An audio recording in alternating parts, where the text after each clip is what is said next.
Professor Challenger began by asking me questions about the scientific article I had mentioned in my letter. At first, I tried to answer confidently, but the questions became more technical every minute.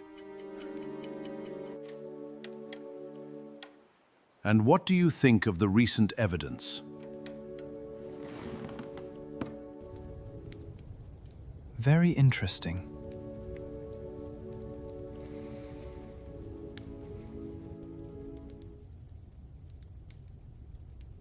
Which evidence?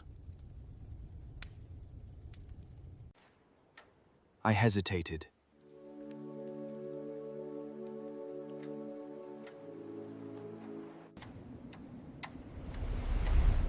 You know nothing about this subject.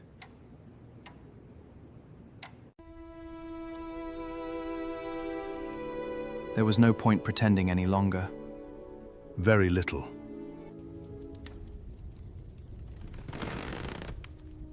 Then why are you here?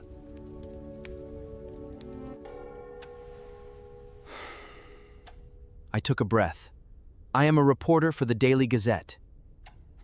For one silent second, nothing happened.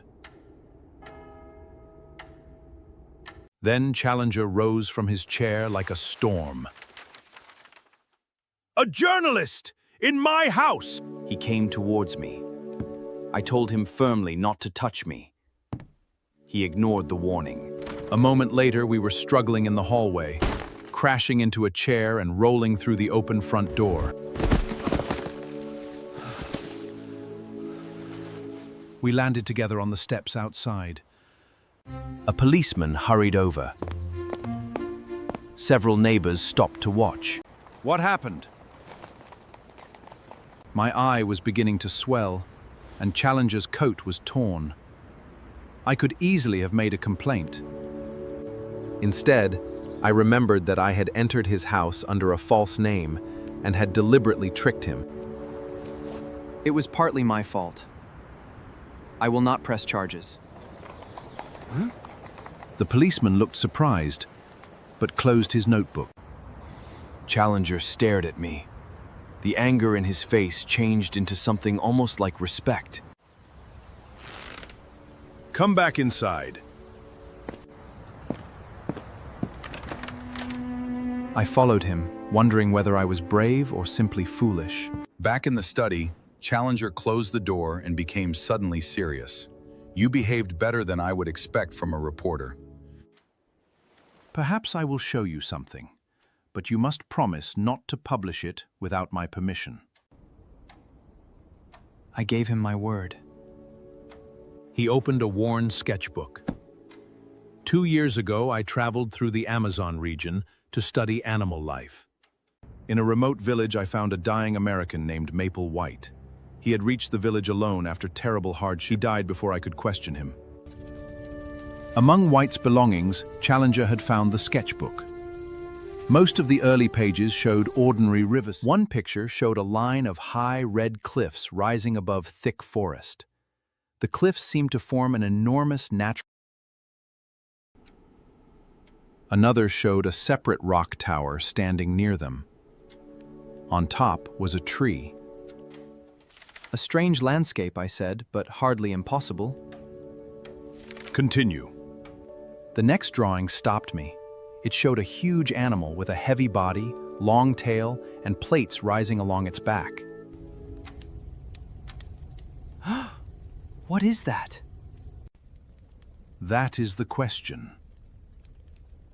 Maple White drew what he saw.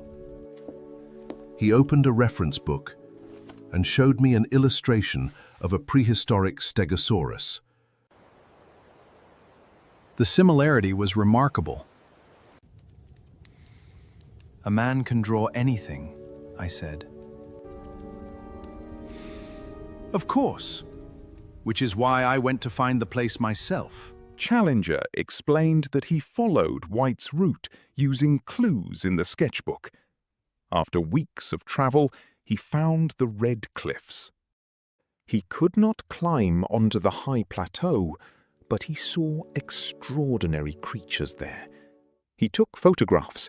though most were damaged later in a river accident. He showed me one photograph. The image was unclear, but I could see the cliffs and the isolated rock tower. On the tree at the top appeared a large, dark shape. A bird? I suggested.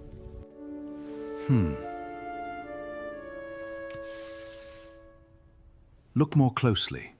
He handed me a magnifying glass. The creature did have wings, but its outline was unlike any bird I knew.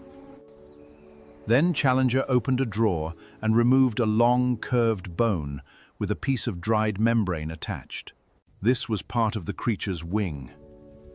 I shot it, but most of the body was lost in the river accident. At first, I thought it might come from a giant bat. Challenger pointed out the structure of the bone and compared it with a diagram in a zoology book. Slowly, I understood what he was saying. A pterodactyl? I whispered. Exactly. A flying reptile from a prehistoric age. I looked again at Maple White's drawing, the damaged photograph, and the piece of wing. One item alone might have been explained away. Together, they were much harder to dismiss.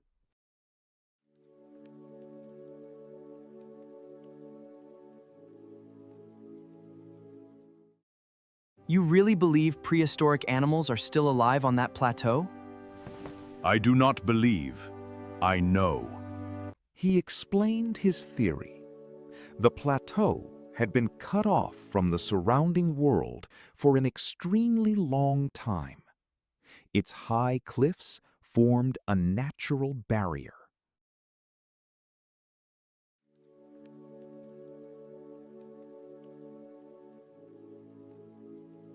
Plants and animals that disappeared elsewhere might have survived there in isolation.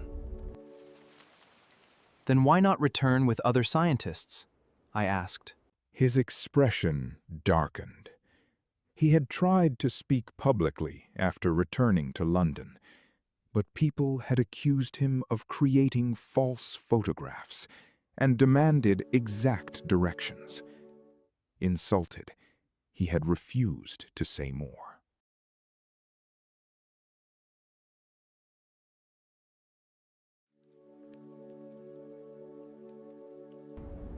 Yet truth does not become false because fools refuse to accept it, he said.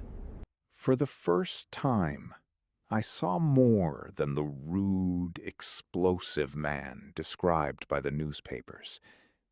Challenger was proud and difficult, but he was also completely certain of what he had seen.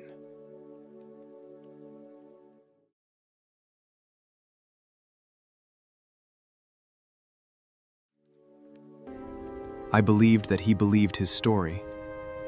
More than that, I was beginning to believe it too. Before I left, he told me about a public lecture at the Zoological Institute the following evening. A well-known speaker would discuss the history of life on Earth. Challenger expected his South American claims to be mentioned.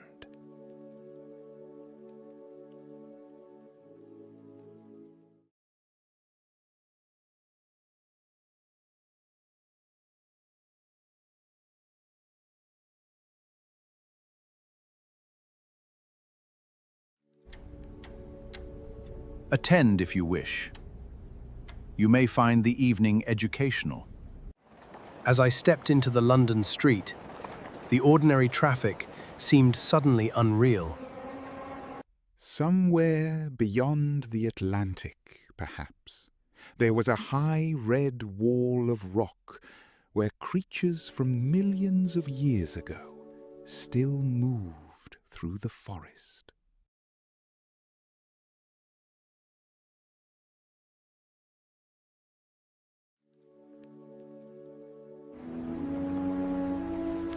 I had wanted a great adventure.